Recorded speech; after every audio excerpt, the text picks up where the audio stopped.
괴물 벙커버스터로 알려진 국산 신형 탄도미사일 현무-4 최대 사거리 800km의 사거리를 300에서 500km로 줄일 경우 탄두 중량이 4-5톤 이상으로 늘어나 지하 깊숙이 있는 이른바 김정은 벙커도 파괴할 수 있는 것으로 알려졌다.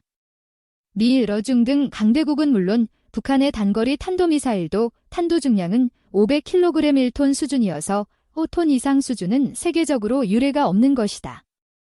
문재인 대통령이 지난 23일 국방과학연구소 AE를 방문해 세계 최고 수준의 탄두 중량을 갖춘 탄도미사일을 성공한 것에 축하 말씀을 드린다고 언급한 것도 이를 염두에 둔 것이라는 지적이다.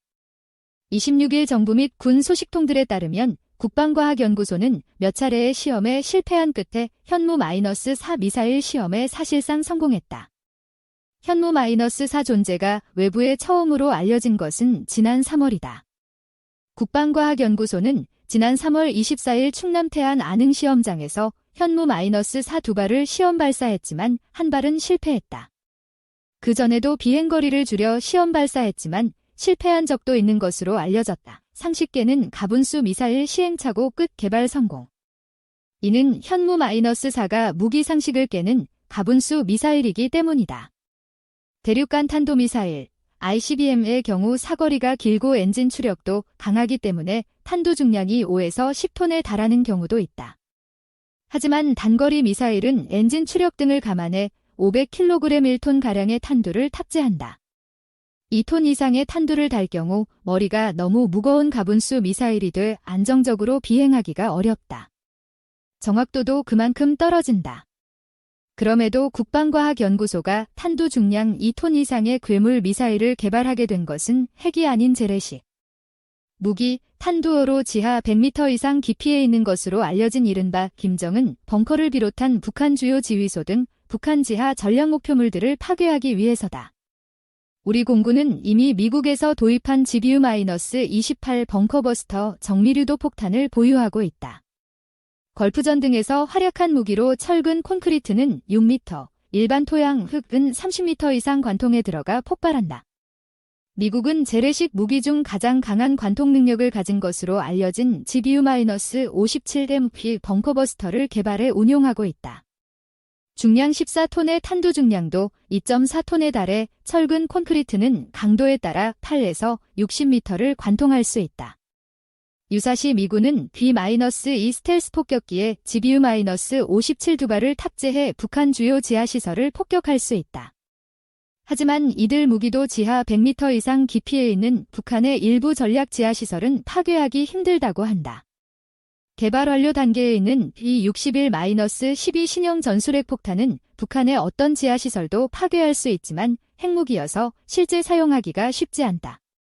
이에 따라 재래식 무기로 북한의 거의 모든 지하시설을 파괴할 수 있는 국산 괴물 미사일을 개발하게 됐다는 것이다. 미 벙커버스터 폭탄보다 위력 강해. 국방과학연구소는 괴물 미사일 현무-4가 정상적으로 비행해 목표물에 정확히 떨어지도록 하는데 시행착오를 여러 차례 겪은 뒤 해결책을 찾은 것으로 알려졌다. 현무-4는 원래 최대 사거리 800km일 경우 2톤 탄두를 탑재할 수 있게 설계됐지만 사거리를 줄일 경우 탄두 중량을 늘릴 수 있다. 사거리를 300에서 500km로 줄일 경우 탄두 중량이 4-5톤 이상으로 증가한다. 유사시 우리 중남부 지방에서 평양을 때릴 경우 500km짜리 미사일로도 충분히 타격이 가능하다. 4-5톤 이상 탄두로 평양 주석궁이나 인근 지하에 있는 것으로 알려진 김정은 벙커를 때릴 수 있다는 얘기다. 현무-4의 탄두 중량이 무거운 것은 일반 고폭 탄두가 아니라 지하 관통력을 높이기 위해 텅스텐 합금 등 중금속으로 채웠기 때문이다. 무거운 탄두가 일반 폭탄보다 훨씬 높은 100km 이상의 고도에서 마하 6 이상의 고속으로 떨어져 충돌하기 때문에 미국제 벙커버스터 폭탄보다 지하 깊숙이 들어가 파괴할 수 있는 것이다. 지구의 운석이 충돌할 때 엄청난 파괴력이 생기는 것과 마찬가지 원리다. 일부 전문가들은 현무-4가 북한이 미사일 시험할 때 쓰는 방식인 고각 발사로 발사해 마하 10 이상의 고속으로 충돌. 전술 핵무기에 버금가는 위력을 갖고 있다고 보고 있다. 한소식통은 이에 대해 고각 발사 방식은 아니며 웬만한 전술핵 무기와 비슷한 위력을 갖고 있다는 것은 다소 과장된 면이 있다고 말했다. 세 종류의 탄도미사일 보유하게 된 한국군. 현재 한국군이 운용 중인 현무-2 탄도미사일의 탄두 중량도 500kg 1톤이었다. 현무-4가 이를 뛰어넘는 탄두를 달 수 있게 된 데엔 지난 2017년 미사일 지침 개정이 결정적인 역할을 했다. 당시 문재인 대통령과 미 트럼프 대통령은 한미 정상회담을 통해 800km 미사일의 최대 2톤 탄두를 달 수 있고 사거리를 줄일 경우 탄두 중량을 늘릴 수 있게 해 사실상 탄두 중량 제한을 철폐하는 데 합의했다. 미국의 탄두 중량 제한 철폐는 우리 군 관계자들도 반신반의했던 사안이었다. 정부의 한소식통은 종전 미국의 행태로 봤을 때 탄두 중량 제한 철폐는 기대하기 어려웠던 사안이었다며 하지만 통 크게 결정하는 트럼프 대통령의 특성을 우리가 잘 활용해 끌어낸 측면이 있다고 말했다. 현무는 우리 군이 보유하고 있는 미사일 중 지대지 미사일에 붙는 이름이다. 북방을 지키는 수호신이라는 뜻이다.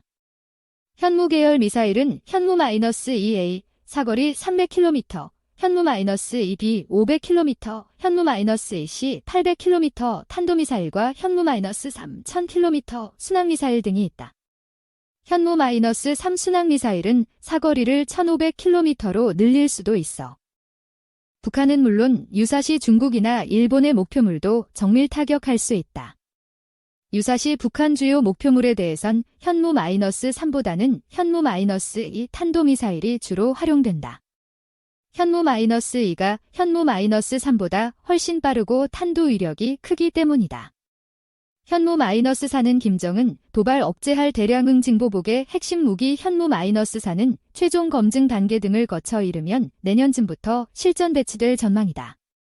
현무-4 개발로 한국군은 유사시 전술지대지 미사일, KSSM과 현무-2, 현무-4 등 세 종류의 탄도미사일로 북한 핵 미사일 기지, 지휘소, 장사정포 진지 등을 정밀 타격할 수 있게 됐다. 2톤 탄두를 탄 사거리 800km짜리 미사일로는 북중 국경 인근 지역에 있는 북지하미사일 기지와 지하 군수공장 등을 파괴할 수 있다.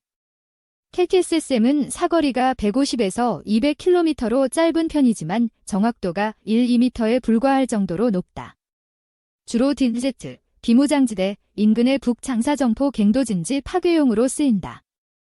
군소식통은 현무-4 개발로 한국군은 김정은의 도발 의지를 억제하는 대량응 징보복, KLPR의 가장 유력한 수단을 갖게 됐다고 말했다. 오는 8월 6일로 창설 50주년을 맞은 국방과학연구소는 우리 국산 무기 개발의 총본산이다. 현무-4 외에도 극초음속 미사일 등 미래전과 북한 주변 강국 위협에 대비한 전략무기를 개발 중인 것으로 알려졌다. 일각에선 북한 핵, 미사일 위협과 주변 강국 위협에 대처하기 위해선 각종 전략무기를 개발해온 국방과학연구소 연구원들의 처우에 더 관심을 기울여야 한다는 지적도 나온다. 특히 탄도 순항미사일 등 비밀 전략무기를 개발해온 연구원들은 정년 62세 후 재취업도 어렵다고 한다. 한소식통은 북한 김정은은 ICBM에 장착되는 백두산 엔진 개발에 성공한 과학자를 업어주기까지 했다며 현무-4 등 전략미사일 개발자들은 일종의 국가 전략자산으로 안주해 관리할 필요가 있다고 말했다. 2일 국방부, 저기 보기만 해도 벌벌 떠는 현무미사일 잔뜩 늘린다. 국방부가 향후 5년간 미사일 전력을 대폭 늘린다. 북한을 선제 공격할 수 있는 800km급 탄도미사일인 현무-4분화 순항미사일과 더불어 북한의 미사일을 방어하는 요격미사일도 추가하기로 했다. 10일 국방부는 향후 5년 동안의 군사력 건설과 운영 계획을 담은 2021에서 2025 국방중기계획을 수립했다고 밝혔다. 국방부가 이번 국방중기계획에 책정한 소요 재원은 300조 7천억 원이다. 이 중 적지 않은 재원이 현무미사일 보강에 투입될 전망이다.